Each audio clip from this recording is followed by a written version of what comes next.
بسم اللہ الرحمن الرحیم۔ السلام علیکم۔ حضرت ضحاک سے روایت ہے کہ نبی کریم صلی اللہ علیہ وآلہ وسلم نے فرمایا کہ میت پر سب سے زیادہ سخت حالات اس وقت ہوتی ہے جبکہ غسل دینے والا اس کو نہلانے کے لیے آتا ہے، اس کی انگلی سے انگوٹھی اتارتا ہے، جسم سے لباس اتارتا ہے، سر سے امامہ جدا کرتا ہے، اس کی روح بے چین ہو کر فریاد کرتی ہے جس کی آواز جن و انسان کے سوا سب سنتے ہیں اور کہتے ہیں اے نہلانے والے، تجھ کو خدا کی قسم میرے کپڑے بہت نرمی سے اتارو، کیونکہ مالک الموت کے پنجے کی تکلیف سے مجھے پورے طور پر ابھی آرام نہیں ملا۔ پھر جب اس کو تختے پر لٹا کر اس پر پانی ڈالا جاتا ہے تو روح چلاتی ہے اے نہلانے والے، خدا کے واسطے میرے جسم کو قوت سے ہاتھ نہ لگا، کیونکہ وہ جن قانی کی سختی سے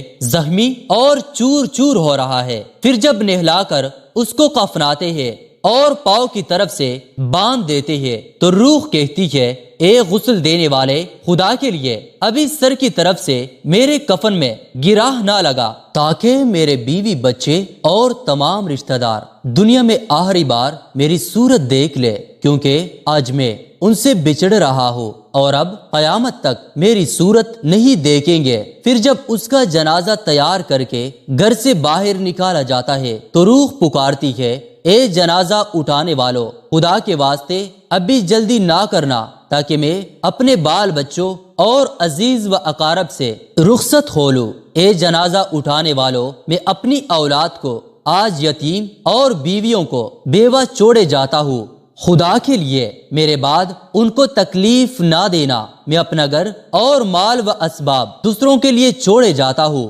اب یہاں کبھی واپس نہ آؤں گا اور قیامت تک کسی کی صورت نہ دیکھوں گا۔ پھر جب جنازہ اٹھا کر چلتے ہیں تو میت کہتی ہے اللہ اللہ، اے میرے بھائیوں، میں نے آج تک جو کچھ مال و اسباب جمع کیا تھا وہ صرف وارثوں کے لیے تھا، آج ان میں سے کوئی میرے گناہوں کا ذرا سا بوجھ بھی نہیں اٹھا سکتا، ہر چیز کا حساب مجھ سے لیا جائے گا اور میرے وارث کھائے اور اڑائیں گے۔ پھر جب نماز جنازے کے بعد دفن سے پہلے کچھ لوگ اپنے اپنے گھر جانے لگتے ہیں تو میت کہتی ہے اے میرے بھائیوں، خدا کے واسطے ابھی سے ایسا ظلم نہ کرو، مرنے والا تم سے مانوس تھا اور تم دفن سے پہلے لوٹے جاتے ہو۔ پھر جب اسے قبر میں اتارتے ہیں تو میت کہتی ہے اے میرے وارثوں اور ترکہ پانے والو، میں نے جو کچھ مال جمع کیا تھا اس کو تمہارے لیے چھوڑا، خدا کے لیے تم مجھ کو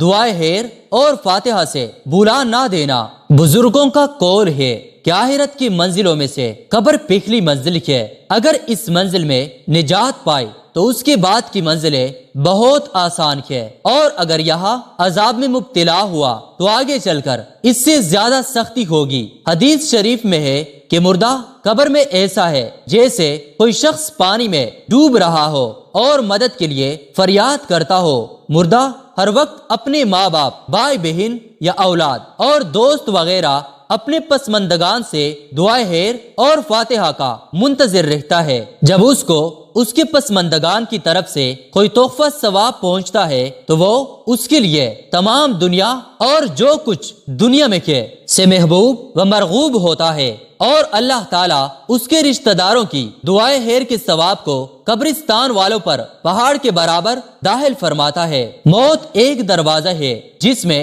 سب لوگوں نے داخل ہونا ہے۔ حضرت عثمان رضی اللہ تعالیٰ عنہ جب کسی قبر پر جاتے تو اتنا روتے کہ ان کی داڑھی آنسوں سے تر ہو جاتی۔ آپ سے پوچھا گیا آپ جنت و جہنم کا تذکرہ کرتے ہیں تو نہیں روتے، مگر قبر دیکھ کر روتے ہیں۔ کہنے لگے رسول اللہ صلی اللہ علیہ وآلہ وسلم نے فرمایا ہے قبر آخرت کی پہلی منزل ہے، لہٰذا اگر مرنے والا اس سے نجات پائے تو بعد کی منازل اس سے کہیں زیادہ آسان ہے، اور اگر اس کی تکلیف سے نجات نہ پائے تو بعد کے مراحل اس سے بہت زیادہ سخت ہے۔ اور فرمایا کہ رسول اللہ صلی اللہ علیہ وآلہ وسلم کا ارشاد ہے میں نے کبھی کوئی منظر نہیں دیکھا مگر قبر اس سے زیادہ سخت ہے، کیا ہمارے لیے ان قبروں میں عبرت نہیں ہے؟ دیکھیے مالدار فقیر، طاقتور و کمزور، سب قبروں والے دنیا میں لوٹنے کی خواہش رکھتی ہے، مال جمع کرنے اور محل بنانے کے لیے نہیں، بلکہ اس لیے کہ کاش ہمیں ایک بار نماز پڑھنے کی مہلت مل جائے، کاش ہمیں ایک دفعہ سبحان اللہ کہنے کی فرصت دے دی جائے، لیکن اب ناممکن ہے۔ اب عمل نامے لپیٹ دیے گئے ہے، روح جسم سے نکال لی گئی ہے، زندگی کی مہلت ختم ہے۔ اب ہر میت اپنے عمل کی مرہون ہو کر قبر میں پڑی ہے۔ ایک حاجت مند حضرت عثمان غنی رضی اللہ تعالیٰ عنہ کے دروازے پر غروب آفتاب کے بعد آیا، ابھی اس نے دستک نہ دی تھی کہ حضرت عثمان غنی رضی اللہ تعالیٰ عنہ کی آواز اس کے کانوں میں پڑی۔ وہ اپنی اہلیہ سے شکایت کر رہے تھے کہ چراغ کی بتی موٹی ہے جو تیل زیادہ استعمال کرنے کا سبب بن رہی ہے۔ حاجت مند نے جو سنا تو وہ سوچتا ہی رہ گیا کہ وہ ایسے شخص سے حاجت براری کی کیا توقع کرے جو تیل کے معمول سے زیادہ خرچ پر اپنی بیوی کو سرزنش کر رہا ہے۔ اس نے ارادہ کیا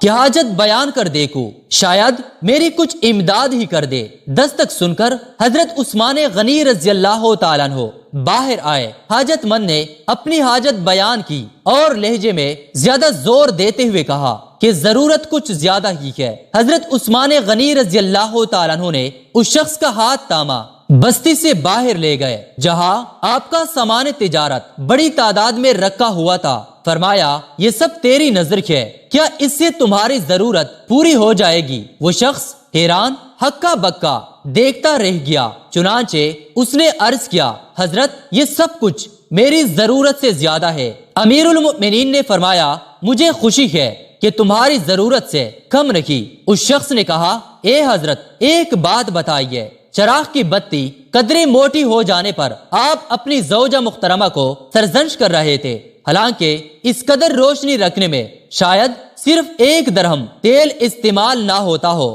تو آپ کو گوارا نہ ہوا، اور یہاں ہزاروں کا سامان مجھے بلا تعامل دے رہے ہیں۔ تب آپ نے فرمایا بھائی تیل کا زیادہ اسراف ہے، اور زیادہ اسراف اللہ کو پسند نہیں، اور مجھے اللہ کے حضور اپنے اعمال کی فکر رکھتی ہے، یہاں مجھے فکر اعمال لاحق ہے، اس لیے میں نے سرزنش کی سامان تمہیں اللہ کی خوشنودی کے لیے صدقہ دیا ہے، اس پر اجر کی امید ہے اور وہاں پر حساب کا خوف ہے۔ اللہ تعالی ہم سب کو آخرت کی تیاری کی توفیق عطا فرمائے، آمین۔ ناظرین ہم امید کرتے ہیں کہ ہماری آج کی ویڈیو آپ کو ضرور پسند آئی ہوگی، اور اگر آپ کو یہ ویڈیو پسند آئی ہے تو پلیز لائک اور شیئر کریں، اور اگر آپ ہمارے چینل پر نئے ہیں اور ابھی تک آپ نے ہمارے چینل کو سبسکرائب نہیں کیا تو پلیز ہمارے چینل کو سبسکرائب کریں اور ساتھ ہی لگے بیل کے بٹن کو بھی دبائیں تاکہ آئندہ آنے والی ہر ویڈیو کا نوٹیفیکیشن آپ کو بر وقت ملتا رہے۔ اللہ تعالی ہم سب کا حامی و ناصر ہو، آمین ثم آمین۔